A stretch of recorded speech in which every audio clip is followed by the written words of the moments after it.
Sometimes the biggest mistake criminals make is underestimating their victims.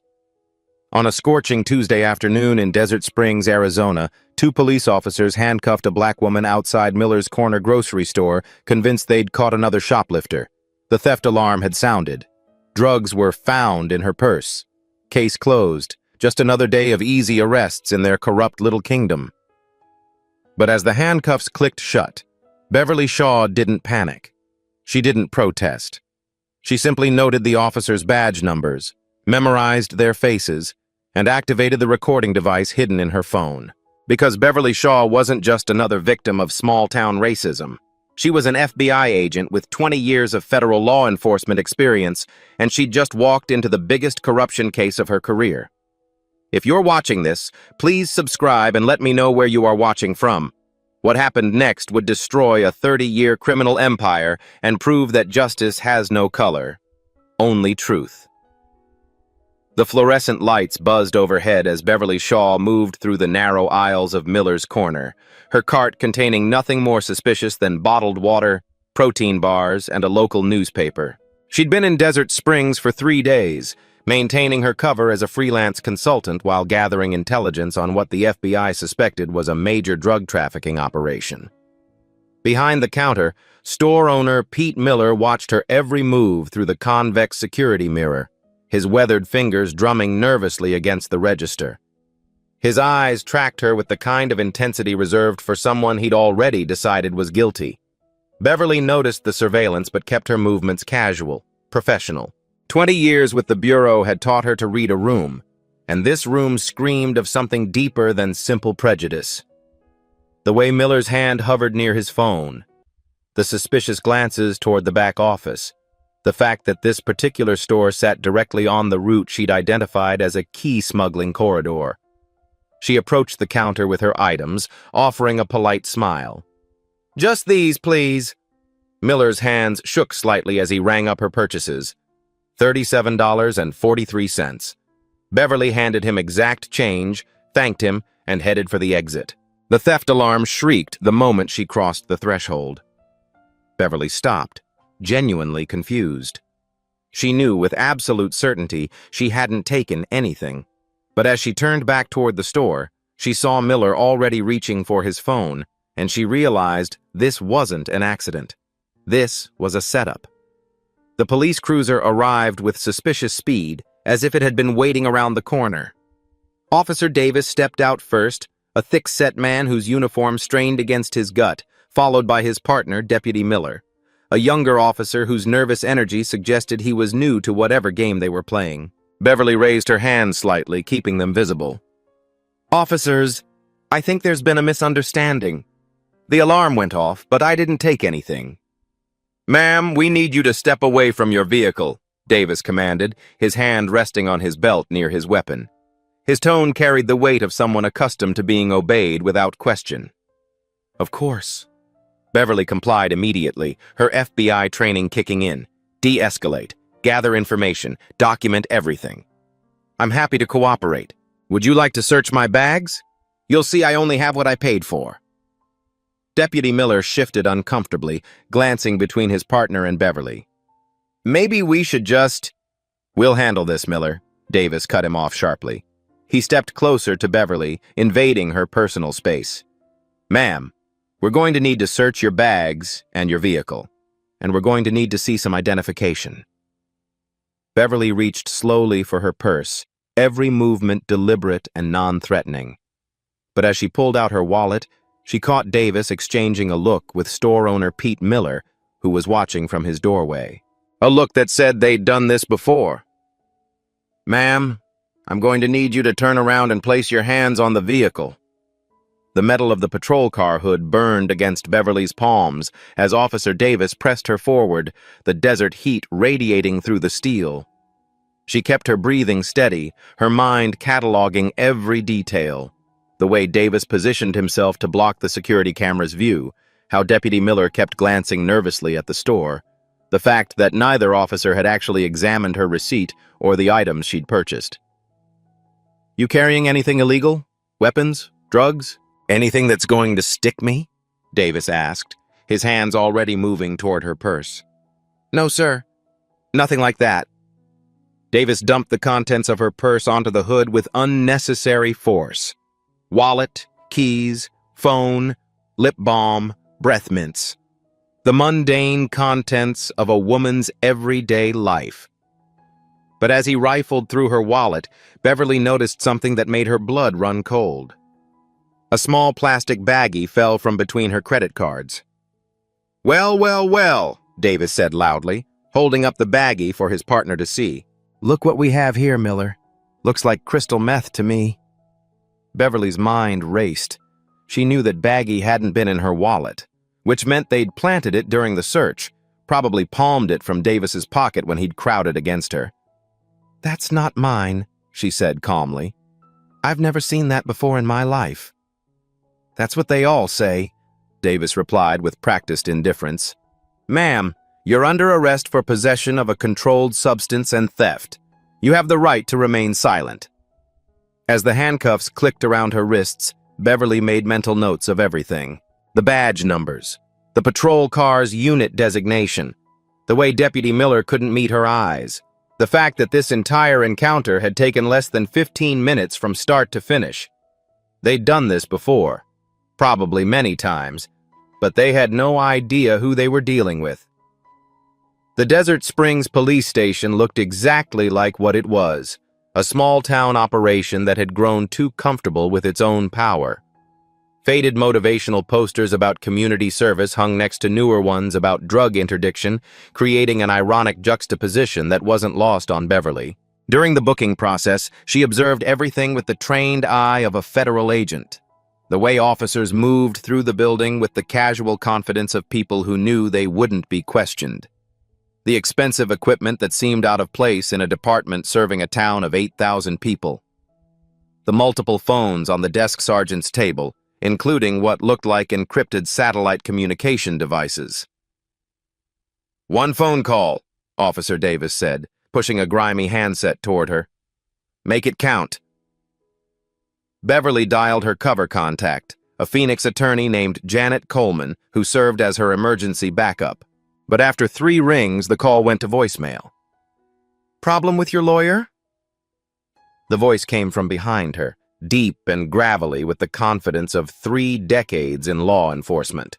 Beverly turned to see Sheriff Duncan Stone approaching, a man who commanded attention without trying, tall, silver-haired, with the kind of presence that filled a room.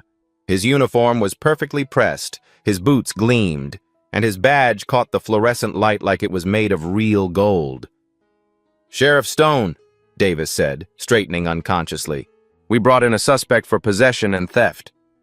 Stone's eyes never left Beverly's face as he spoke. "I can see that, Officer Davis. Why don't you let me handle our guest from here?" The way he said guest made Beverly's skin crawl. There was knowledge in his voice, a confidence that suggested he knew more about her presence in Desert Springs than she was comfortable with. "Ma'am," Stone continued, gesturing toward his office, "why don't we have a private conversation?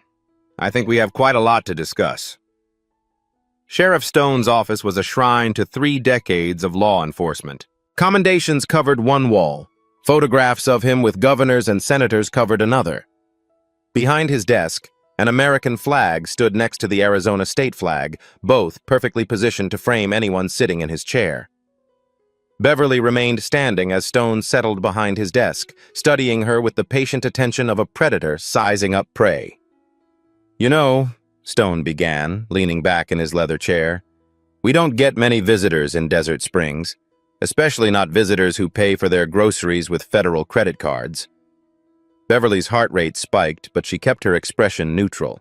Her cover identity included legitimate credit cards, but someone would have had to run a very deep background check to trace them back to federal sources. "I'm not sure what you mean, Sheriff." Stone smiled, the expression never reaching his eyes. "Agent Beverly Shaw, Federal Bureau of Investigation, Criminal Investigative Division, badge number 2847, currently assigned to the Phoenix Field Office under Special Agent in Charge Rodriguez." The bottom dropped out of Beverly's world. Her cover wasn't just blown, it had been systematically dismantled. She made a calculated decision. When your cover is blown, sometimes the best defense is controlled offense. If you know who I am, Sheriff, then you know you're making a serious mistake. I'm a federal agent conducting an authorized investigation. This arrest is going to create problems for everyone involved. Stone's laugh was genuinely amused. Agent Shaw, you seem to be under the impression that your badge carries weight in my jurisdiction. Beverly straightened, letting her professional authority show for the first time. Federal law supersedes local authority, Sheriff. You know that. Does it? Stone stood and walked to his window, gazing out at the desert landscape. See, that's where you federal folks always get confused. You think your jurisdiction extends everywhere, but what you don't understand is that out here, jurisdiction is about relationships, about trust, about knowing who you can count on when things get complicated. As Stone continued his monologue, Beverly carefully slipped her hand into her pocket, activating the emergency recording function on her phone. It was a bureau-issued device with enhanced memory and satellite backup, designed to keep recording even if the phone was destroyed. We've known about your investigation for 3 days, Agent Shaw. We know about your motel room at the Desert Inn. We know about your rental car. We know about your meetings with your CI in Phoenix. What you don't seem to understand is that your entire operation has been compromised from the beginning.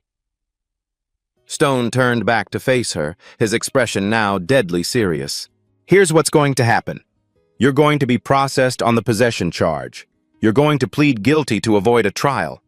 You're going to serve your time quietly, and when you get out, you're going to forget you ever heard of Desert Springs, Arizona. Beverly felt the walls closing in, but she forced herself to remain calm.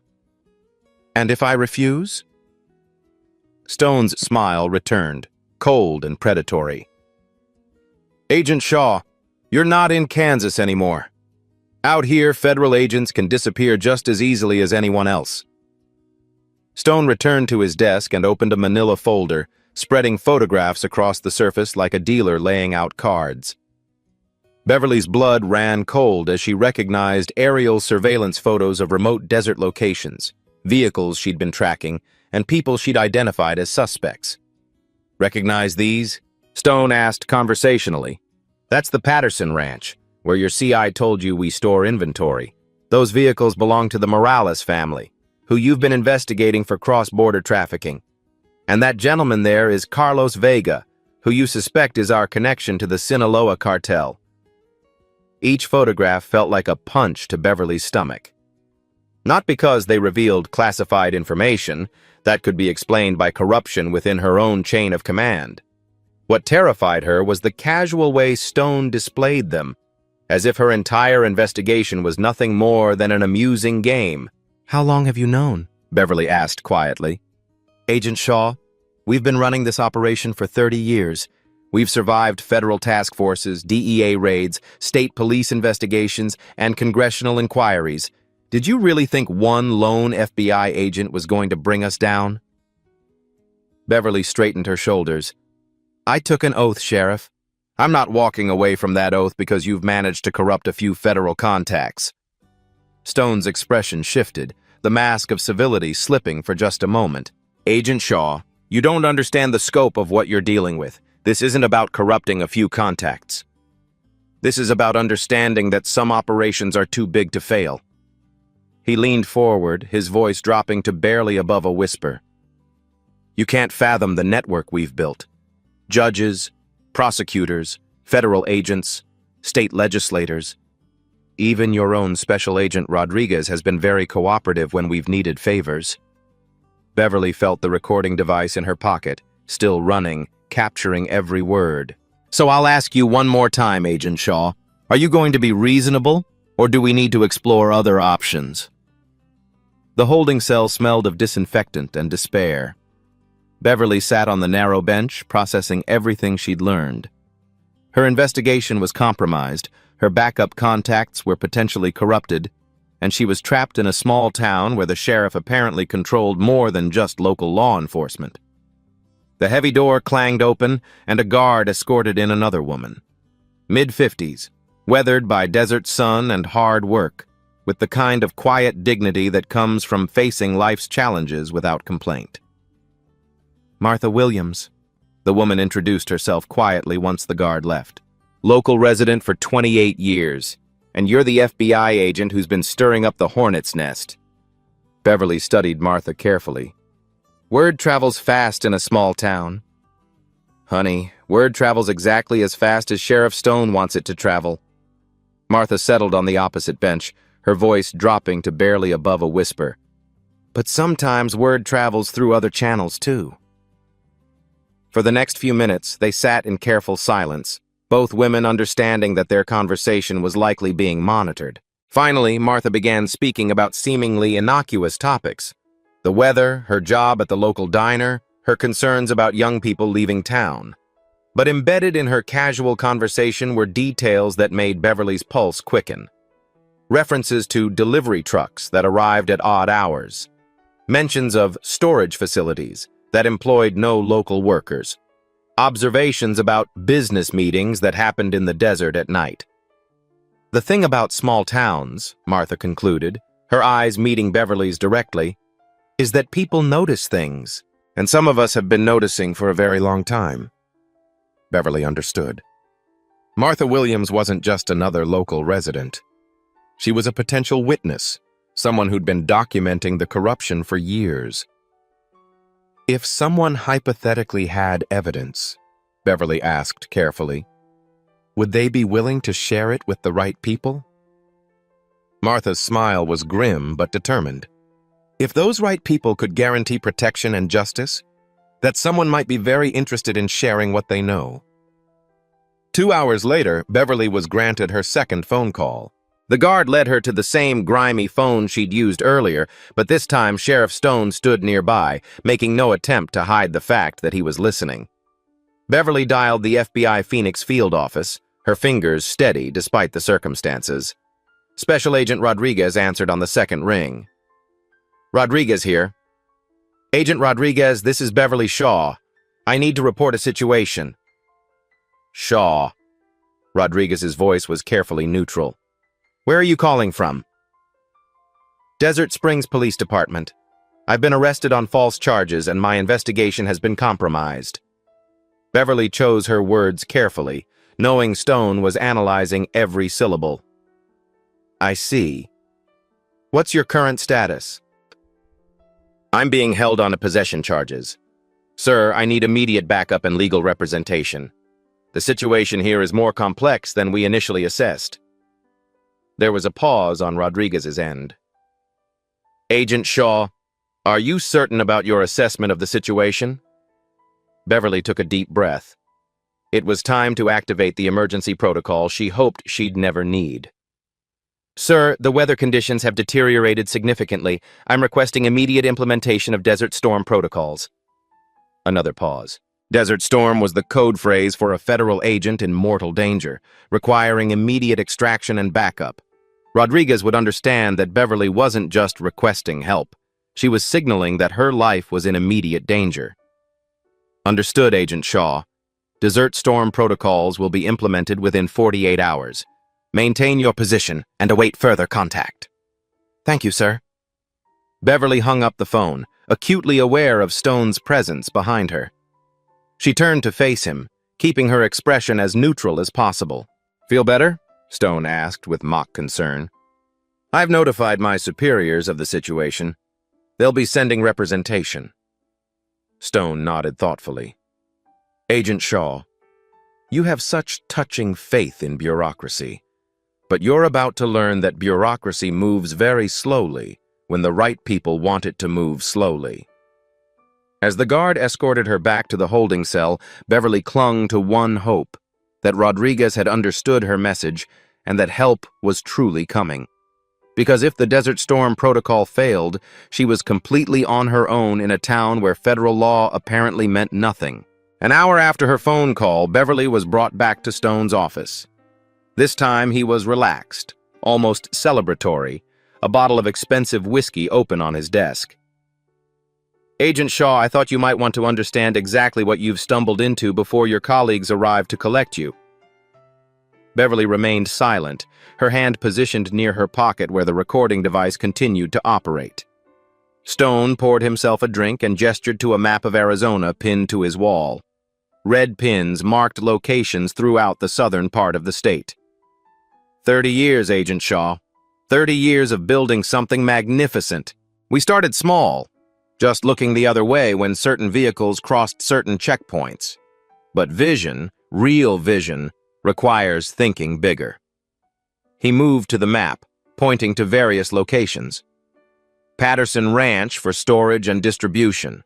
3 airstrips for direct delivery from Mexico.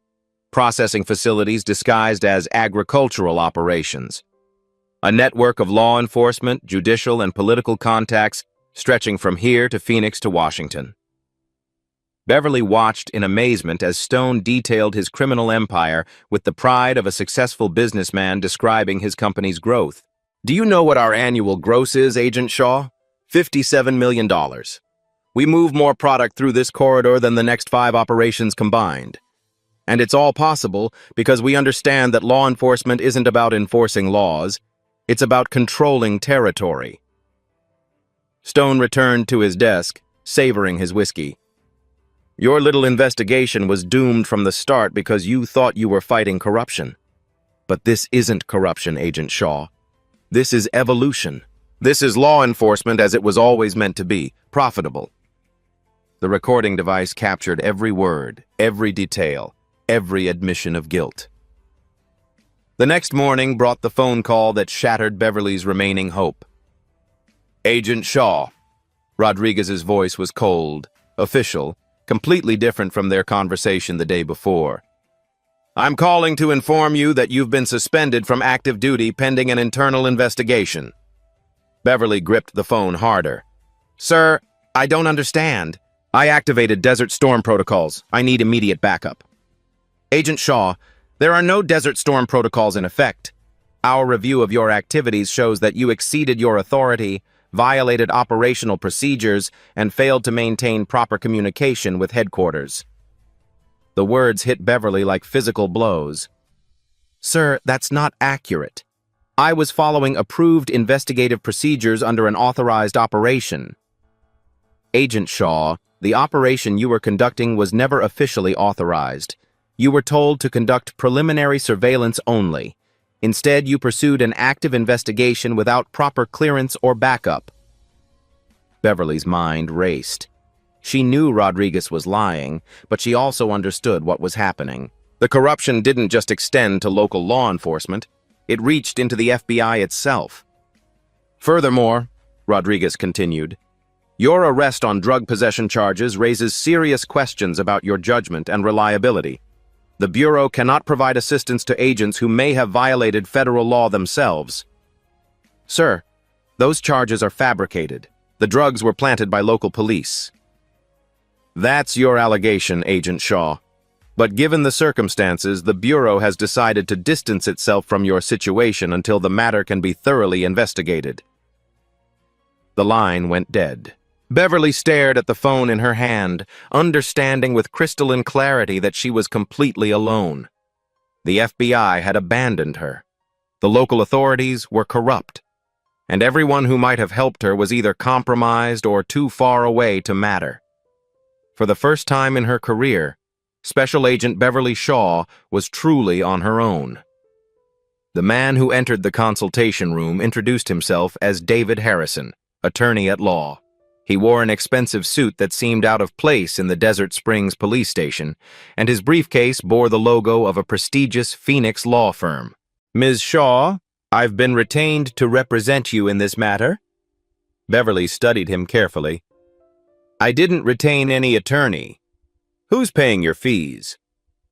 Harrison settled into the chair across from her, opening his briefcase with practiced efficiency. The Fraternal Order of Police Legal Defense Fund has stepped in to provide representation. It's not uncommon when law enforcement officers face legal difficulties. I'm not a local law enforcement officer. I'm FBI. Yes, well, law enforcement is law enforcement, isn't it?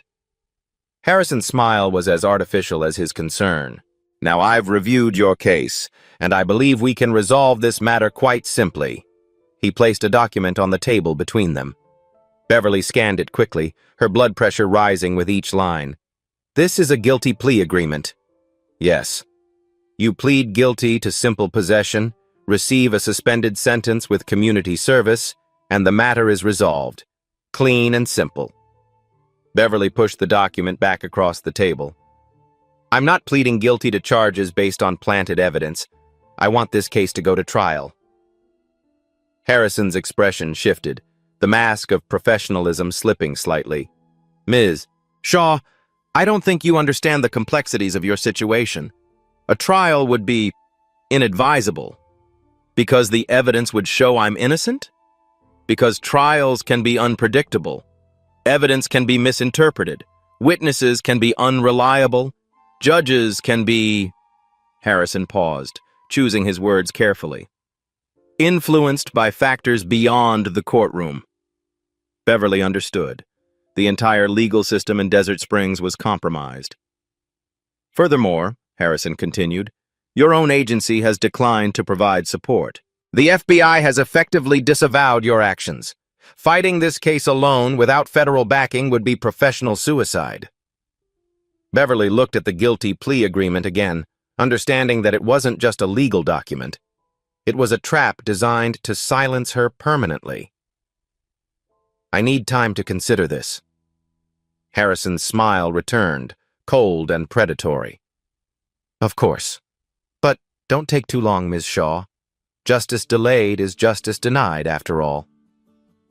That evening, as Beverly lay on the narrow cot in her cell, a folded piece of paper slipped through the food slot. She grabbed it quickly, unfolding it under the dim light.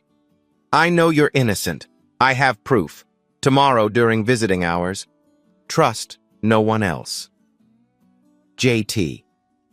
Beverly's heart pounded as she read the message again. Someone knew the truth. Someone had evidence. But who was J.T., and how could she trust them when everyone else had betrayed her? The next day brought her answer. During visiting hours, a man in his 40s approached her table. Lean, intense, with the kind of weathered face that suggested he'd spent years asking difficult questions. Jake Turner, Phoenix News investigative reporter, he said quietly, sliding into the chair across from her. I've been tracking Sheriff Stone's operation for 8 months. Beverly studied him carefully.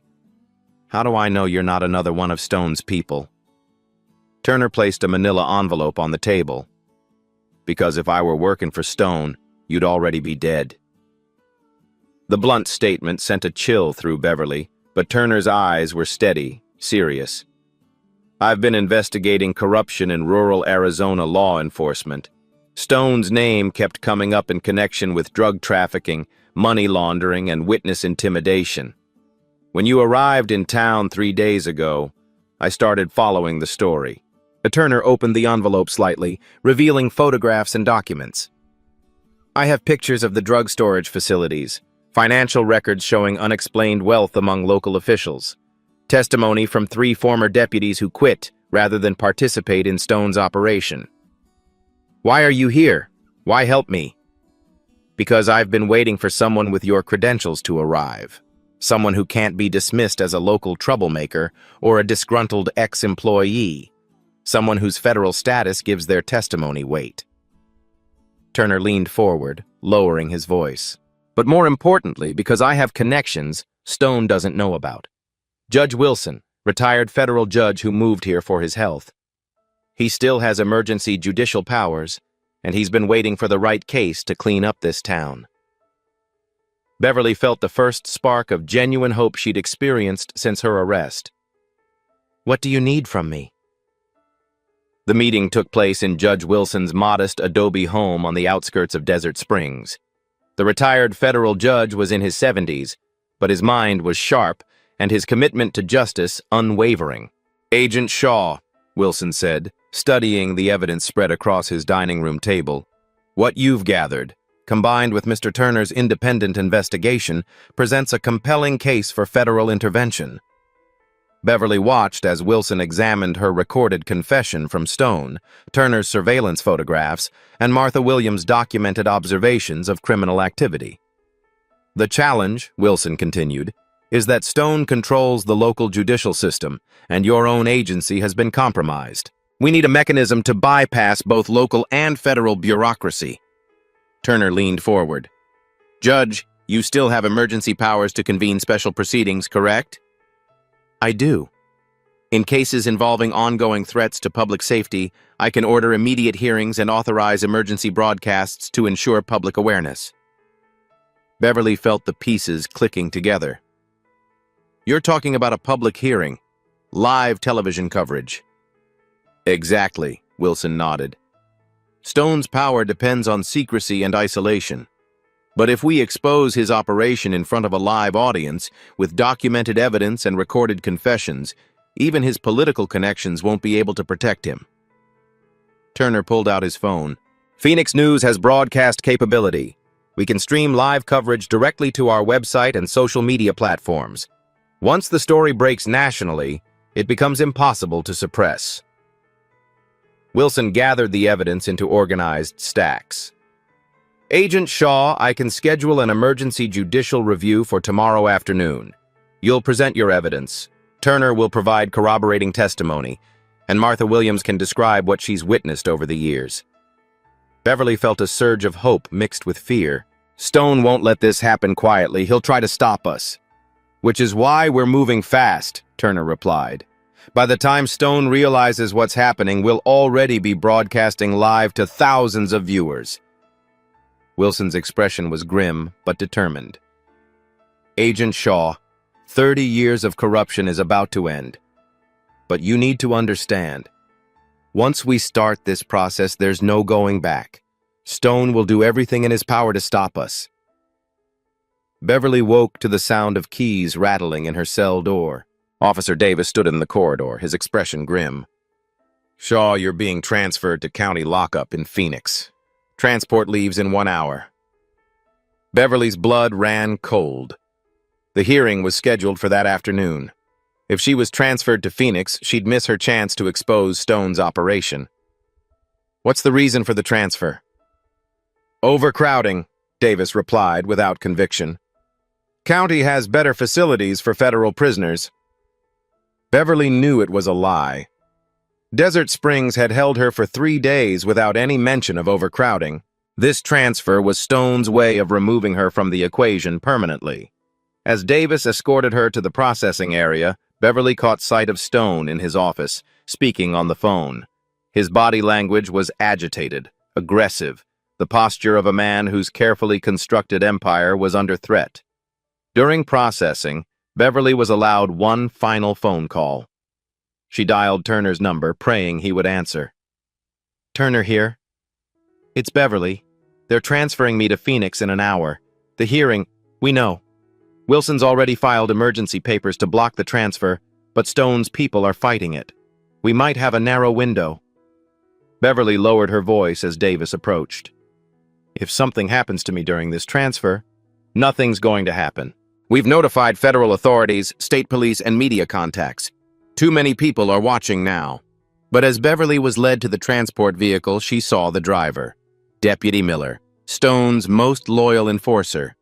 And sitting in the passenger seat was a man she didn't recognize, broad-shouldered, wearing civilian clothes, with the kind of dead eyes she'd learned to associate with professional killers. The vehicle wasn't heading toward Phoenix.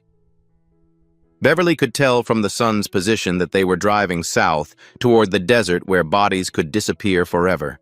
As the police station faded in the rearview mirror, Beverly realized that Stone had decided the risk of exposure was too great. He wasn't just trying to silence her legally anymore. He was planning to silence her permanently. While Beverly was being driven into the desert, Sheriff Stone was implementing the second phase of his damage control strategy. He personally led a convoy of patrol cars to Martha Williams' small house on Cactus Street. Martha was waiting for them. She'd lived in Desert Springs long enough to recognize the sound of approaching trouble, and she'd spent the morning implementing her own backup plan. Stone approached her front door with Officer Davis and 2 other deputies. His knock was polite, almost friendly. Martha, we need to have a conversation. Sheriff Stone, Martha replied through the screen door. Unless you have a warrant, I don't believe we have anything to discuss. Martha, I think you've been talking to people you shouldn't be talking to, spreading stories that could hurt innocent folks. Martha opened the screen door and stepped onto her porch, facing Stone directly. I've been telling the truth, Sheriff. About what I've seen. About what you've been doing in this town for 30 years. Stone's expression hardened. Martha, you're an elderly woman living alone. This is a dangerous world. Accidents happen, houses catch fire, people get hurt. Is that a threat, Sheriff? It's a concerned neighbor looking out for your welfare. Martha smiled grimly. Sheriff, I may be elderly, but I'm not stupid. And I'm not defenseless. She held up her phone, showing that she'd been recording the entire conversation. This is being live-streamed to my granddaughter in Phoenix. She's a paralegal, Sheriff. She knows what witness intimidation looks like. Stone's mask slipped completely. Martha, you're making a serious mistake. The only mistake I made was staying quiet for 30 years while you turned my town into your personal kingdom.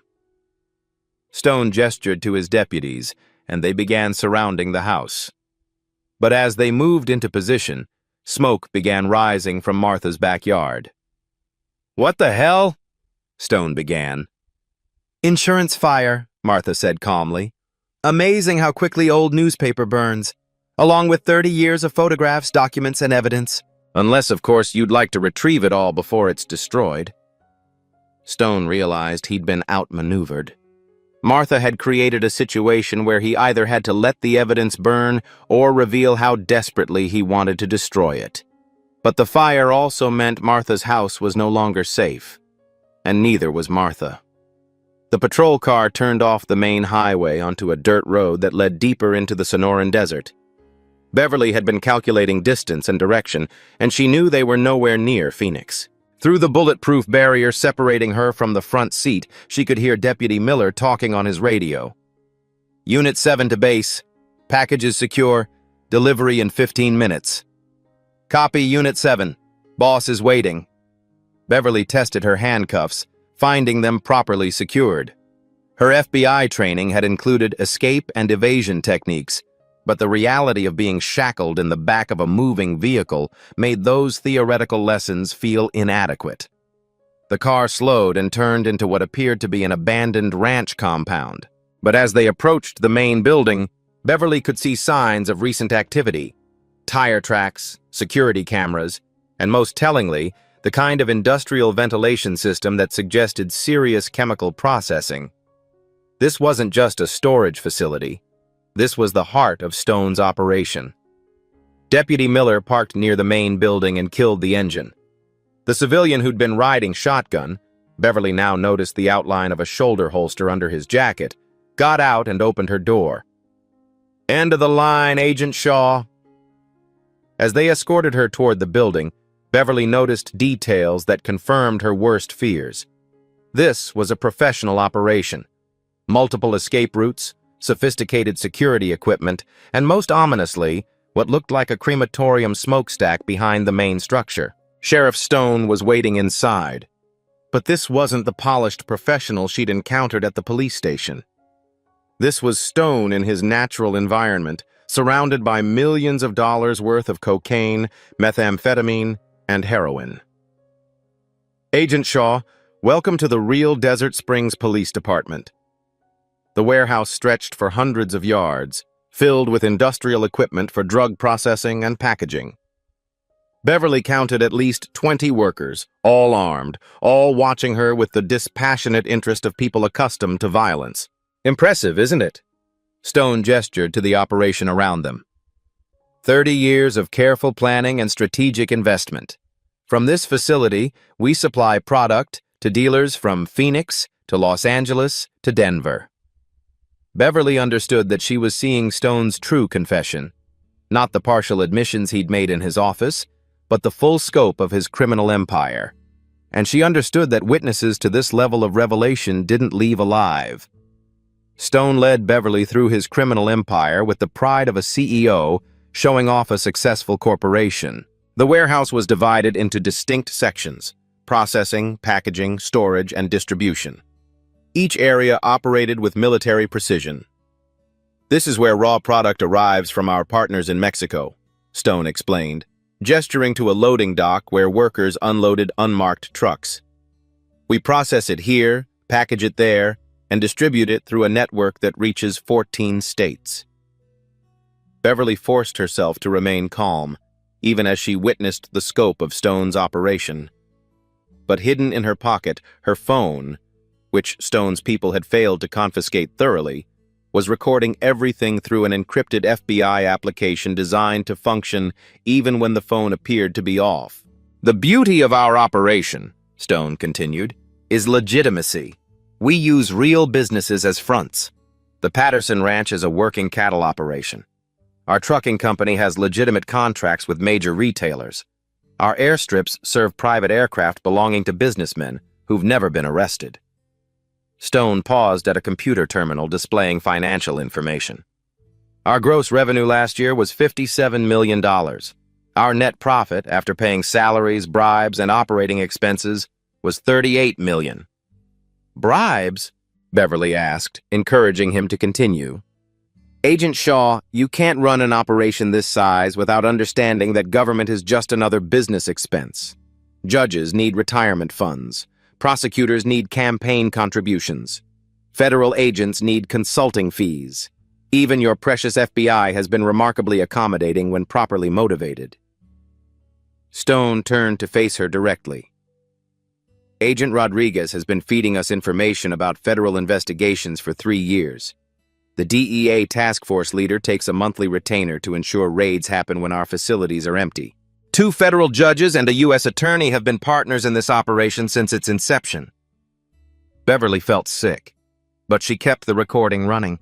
Stone was confessing to corruption that reached the highest levels of federal law enforcement. "But you," Stone continued, his voice turning cold, "you couldn't be bought. You couldn't be reasoned with. You couldn't even be scared off. Which brings us to our current situation." Stone nodded to his men, and Beverly heard the unmistakable sound of weapons being readied. "Agent Shaw, your investigation ends here, permanently." But even as Beverly faced the possibility of death, she clung to one hope: that her recording device was still transmitting to the FBI's emergency backup servers, and that somewhere, someone was listening. Beverly had spent 20 years preparing for moments like this. FBI combat training, survival courses, and tactical operations had taught her that survival often depended on patience, timing, and exploiting the overconfidence of criminals who underestimated federal agents. Stone made his first mistake by positioning her near a workstation with cutting tools. His second mistake was assuming that handcuffs eliminated all threat. As Stone continued his monologue, describing how Beverly's body would be dissolved in acid and her remains scattered across the desert, Beverly spotted her opportunity. Deputy Miller had placed his key ring on the workstation, just within reach if she could create the right distraction. "Sheriff," Beverly said loudly, "you're right about one thing. This operation is impressive, but you made one critical error." Stone paused, curious despite himself. "What's that, Agent Shaw?" "You assumed I was working alone." Beverly threw herself sideways, grabbing Miller's keys while simultaneously rolling behind a large processing tank. The movement caught Stone's men off guard, and their first shots went wide, striking metal surfaces and sending sparks flying through the warehouse. Beverly worked frantically to unlock her handcuffs while using the tank as cover. Her FBI training kicked in as she assessed escape routes, weapon locations, and tactical advantages. The warehouse's industrial layout worked in her favor.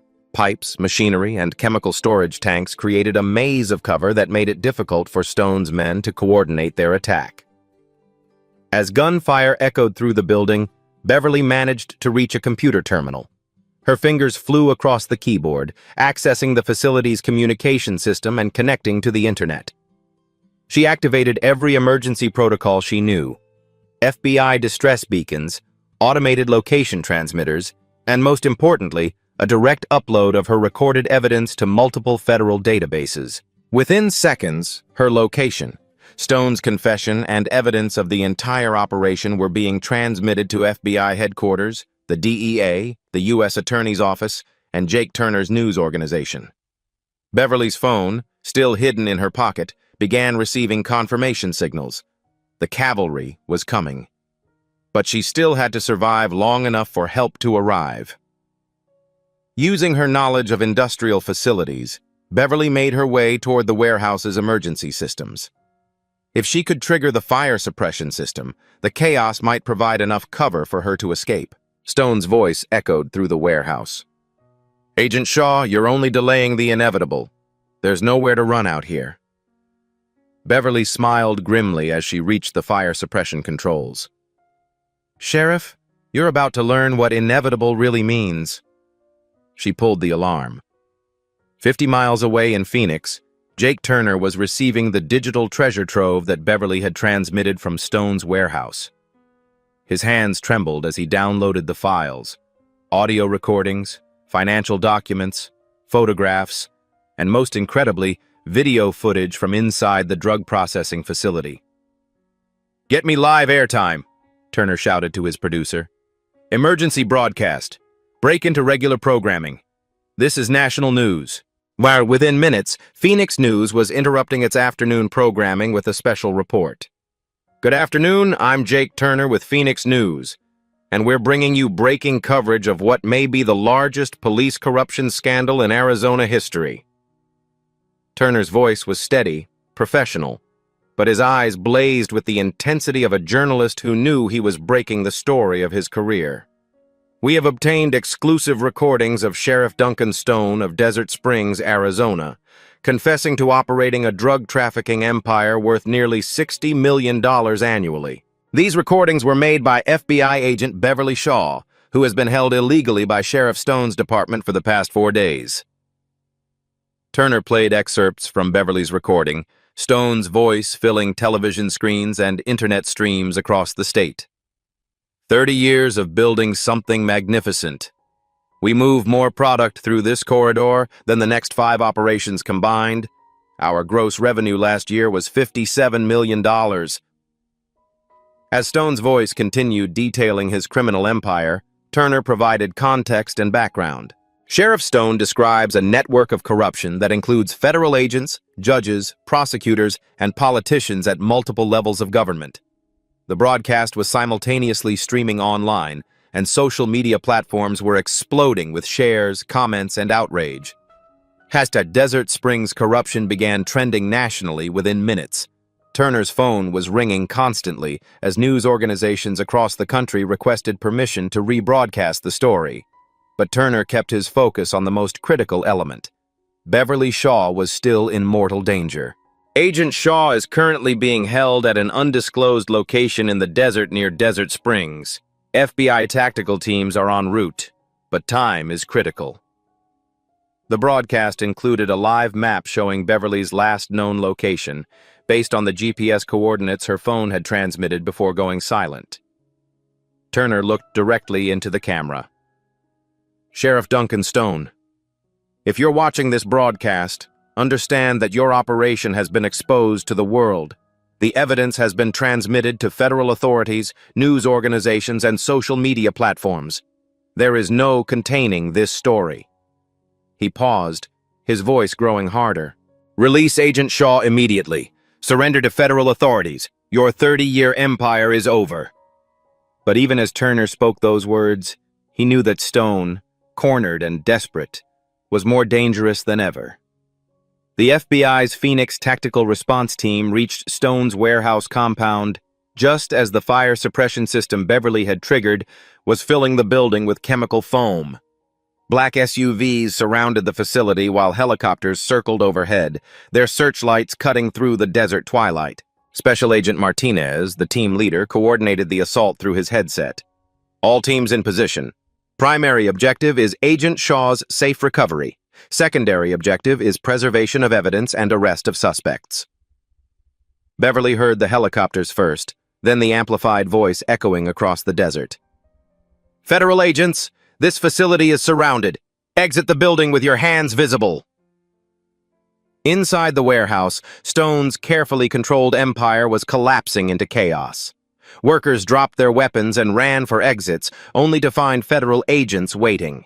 Stone himself stood frozen in the center of his operation, watching 30 years of work crumble in minutes. "Sheriff Stone," Beverly called out through the chemical foam.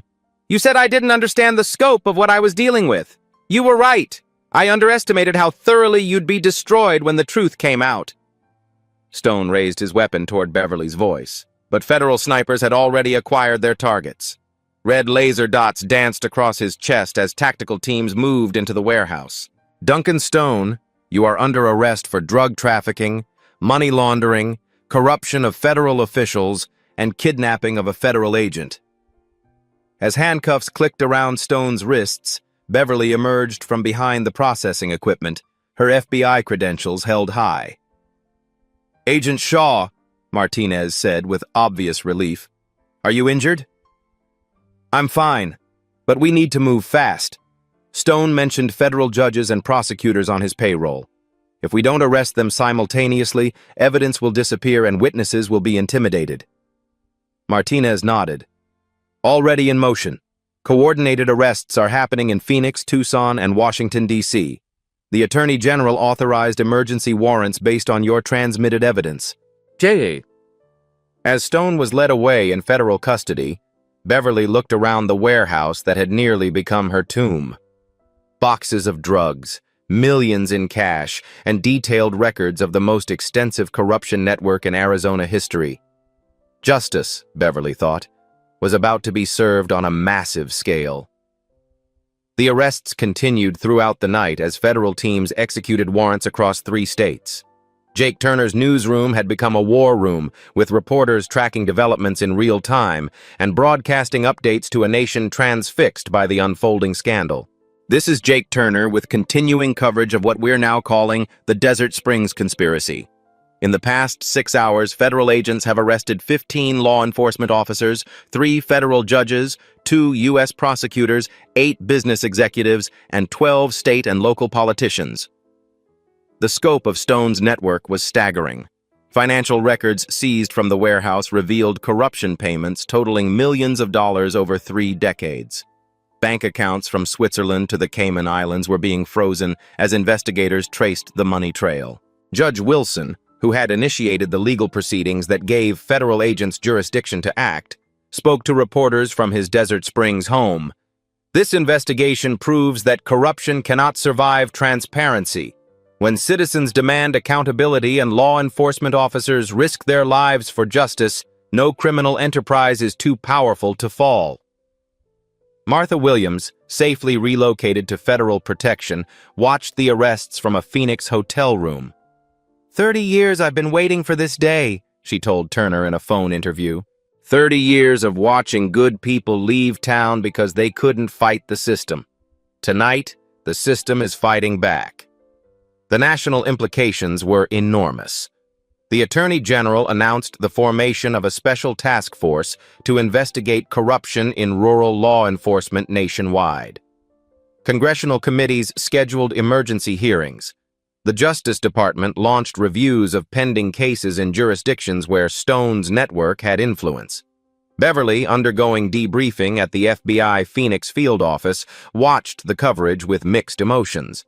Justice was being served, but the scope of corruption was worse than she'd imagined.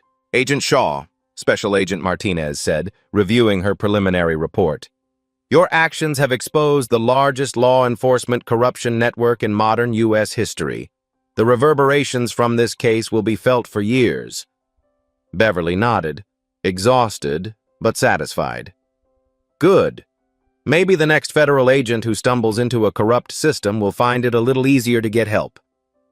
The Desert Springs conspiracy was over, but the work of rebuilding trust in law enforcement was just beginning.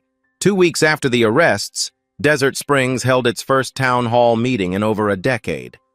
The community center was packed with residents who had lived in fear and silence for too long, now ready to reclaim their town. Martha Williams stood at the podium, her voice steady and strong. She had been selected to chair the interim municipal council that would oversee Desert Springs until new elections could be held. "Neighbors, friends, fellow citizens," Martha began, "we gather tonight not to celebrate the destruction of our community, but to begin its rebirth." Beverly sat in the back of the room, having returned to witness the community healing she had helped make possible. She watched faces she recognized from her brief time in town. The store owner who had participated in her setup now sat with his head bowed in shame, but other residents looked forward with hope and determination. "For 30 years, many of us knew something was wrong but felt powerless to speak up," Martha continued. "We were told that questioning authority was dangerous. We were taught that corruption was simply the price of doing business. Tonight, we reject those lies." The crowd erupted in sustained applause. "We will rebuild our police department with officers who serve the community, not themselves. We will elect leaders who answer to voters, not criminals. We will create a town where our children can grow up without fear." Dr. Sarah Peterson, the town's only physician, stood to address the crowd. "Martha Williams has my full support for mayor. She had the courage to speak truth when it mattered most." The nomination was seconded by Tom Martinez, whose family had run the gas station on Main Street for 3 generations. Soon, the entire crowd was on its feet, chanting Martha's name. Beverly smiled, watching democracy reborn in real time. This was why she had become an FBI agent. Not for the headlines or commendations, but for moments like this when justice created the space for healing and hope. The community that Stone had terrorized for 3 decades was finally free. 3 months later, Beverly Shaw stood in the FBI Phoenix Field office, receiving the Bureau's highest commendation for courage under fire. The ceremony was attended by FBI Director Williams, who had flown in personally to recognize her service. "Agent Shaw," Director Williams said, pinning the decoration to her uniform, "your actions in Desert Springs exemplify the highest traditions of federal law enforcement. You risked everything to uphold the oath you swore to defend justice and protect the innocent." Beverly accepted the honor graciously, but her thoughts were on the people of Desert Springs and the ongoing trials of Stone's network. 15 defendants had pleaded guilty in exchange for cooperation. Stone himself faced life in prison without parole. After the ceremony, Beverly stepped outside into the Arizona sunshine. Her phone buzzed with a text message from Martha Williams. "Mayor election results, Williams 847, nearest opponent 23. Thank you for giving us our town back." Beverly smiled, remembering her promise that justice would be served. Sometimes keeping that promise required risking everything. Special Agent Rodriguez approached her on the courthouse steps. He had been cleared of wrongdoing after a thorough investigation revealed that his abandonment of Beverly had been the result of misinformation fed to him by corrupt contacts in Washington. "Shaw, what's next for you?" Rodriguez asked. Beverly looked out across the Phoenix skyline, thinking about small towns where corruption might still flourish in darkness, where citizens might still live in fear of those sworn to protect them. "There are other Desert Springs out there, sir. Other Stone networks that think they're untouchable. I'd like to find them." Rodriguez nodded. "The Attorney General has authorized a new task force for rural corruption investigations. Interested in leading it?" Beverly's answer came without hesitation. "Absolutely." Because that's what justice looked like. Not a single moment of triumph, but a commitment to ensure that no one stands above the law and no one falls below its protection. Federal law supersedes local authority. Truth supersedes corruption. And justice, Beverly had learned, supersedes everything.